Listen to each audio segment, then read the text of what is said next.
So, one of the strangest aspects of the human brain and psychology is what they're now deeming predictive processing. And basically, what this is that your brain is running on uh, pattern recognition.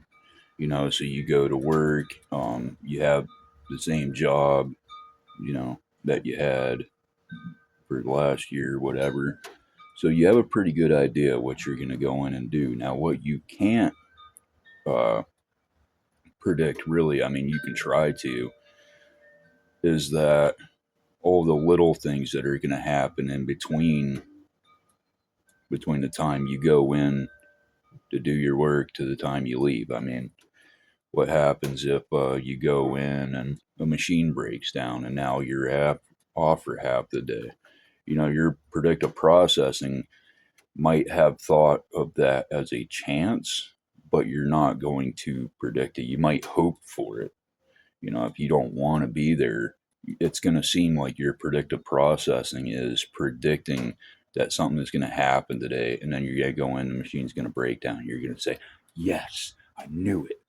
But that's not your predictive processing. That's, basing your chances on hope. So that is not predicting. That is kind of storytelling in your head of how you want things to go or how they might go. Because with predictive processing, it can get confused with our storytelling minds. So a lot of times we will disassociate while we're at work, and then you hear a loud bang, and you're like, "Whoa, what just happened?" Your predictive processing was not predicting that bang, so it caught you off guard and interrupted your entire brain for a second to kind of comprehend what's going on. It's rebuilding, restructuring your reality, bringing in all this information of could be's, uh, and it's evaluating the odds of what it could be. I mean, if you're around this machine all the time and there's three things that commonly happen, you're going to take in the little things that you see and try to build around that. What happened to this machine? Well, it's the conveyor. It came off the roller again, and stuff like that. So, and a lot of people, they're not storytellers. A person that cannot go in their imagination, a person that cannot disassociate, a hyper vigilant, notices everything around them because that's literally their world. And I know a lot of people like that. You talk about anything that is like science fiction, and they're just going to look at you like you're telling a story. Now, you talk to another storyteller, and they're going to see the possibilities of what you're saying actually happening. They're not seeing it as the current right now today. They're seeing it as possibilities because the storytelling mind can come up with a lot of things, whether it's end of the world scenarios. um you could be in a bad mood. Now everything that you see is connecting to your mood, and now your predictive processing is saying something bad is going to happen to me. I don't know what. And that's going to keep you in this mood until this thing happens. And then your brain's going to say, okay, well, that might have been the bad thing I was predicting. And you might go into a kind of settle down mood. Your default mode network might chill out a bit so you're not so overstimulated while you're not even focusing around you. I mean, come on, imagine being a bear in a cave, getting ready to sleep for 6 months, and something's keeping you up for the next couple weeks, and you can't sleep because your brain's telling you, some the woods are going to catch on fire. You're going to get stuck in the middle of it.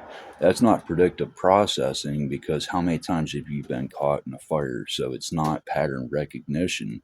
It's the fact that so much information that we know, we've heard all these movies, we've watched all these games, we've played all these people, we've been around, and the information is trying to sort itself out.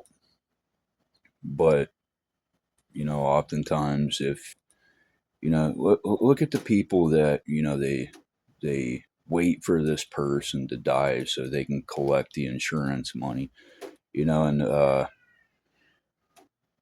so these people are probably thinking about what they're going to do with the money after. Now, what happens when they go to talk to this person on their deathbed and they say that one sentence that changes this person's mind? And now I'm like, they're like, well, now I don't want you to go. I don't care about that money right this second.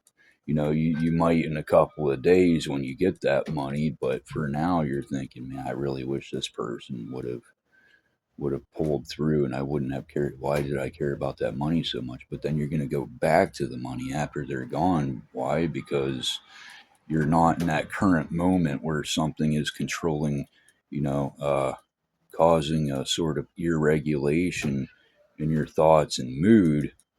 Now you're feeling sympathy and empathy and guilt over thinking that you wanted the money over this person. Now you're going to, well, I wish this person would pull through. So that's going to cause some guilt. But guilt only lasts as long as we let it, or the irregulation from that experience kind of runs dry. And if you have a default mode network, a brain that's constantly going, which is like when you're not having any thoughts, you're just going, you might be zoning out, but your brain is still active, still going, kind of like leaving your car idle while you're not even in it. That's your default mode network. It's ready to, the pedal, as soon as you push that pedal down, it's going to go. You don't have to start the ignition or nothing. You just have to push that pedal and go, right? Because you're in idle. So that's the default mode network. Now, the problem with the storytelling is that a lot of us are dopamine driven. So when we're using our predictive processor, we're focusing on what could give us dopamine, or the opposite, what is gonna make us, uh, wish we didn't exist. So the hard part, I believe, is the discipline of controlling our predictive processing. If you're gonna predict dopamine and you're not getting it, you're probably gonna be either in a bum mood, or you're gonna be, want to isolate. You're not gonna want to be around anybody because you're not just not planning. See, plans mean that you have goals one after another, possibly depending on your goals. So it's kind of like, running a lap and you see that line and you just got one lap done, you got another to go. And then you see that line and you got another to go.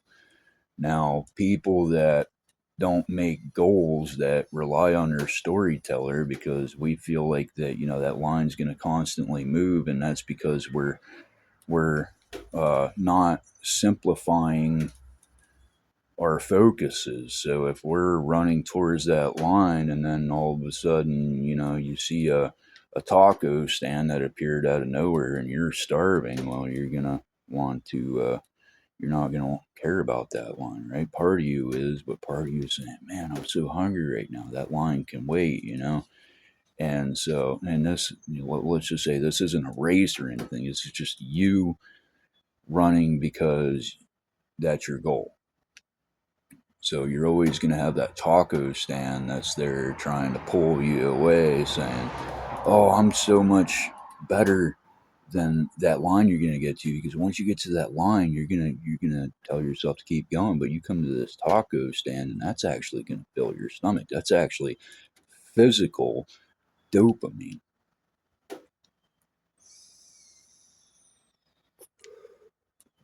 But it's like you consider all these movies we've watched with the sci-fi and everything, and a lot of people think, well, this is how I want the future to be.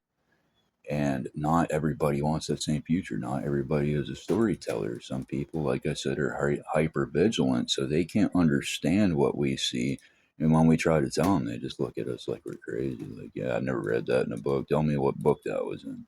you can't tell me, then it doesn't exist, and we don't need to have this conversation right now.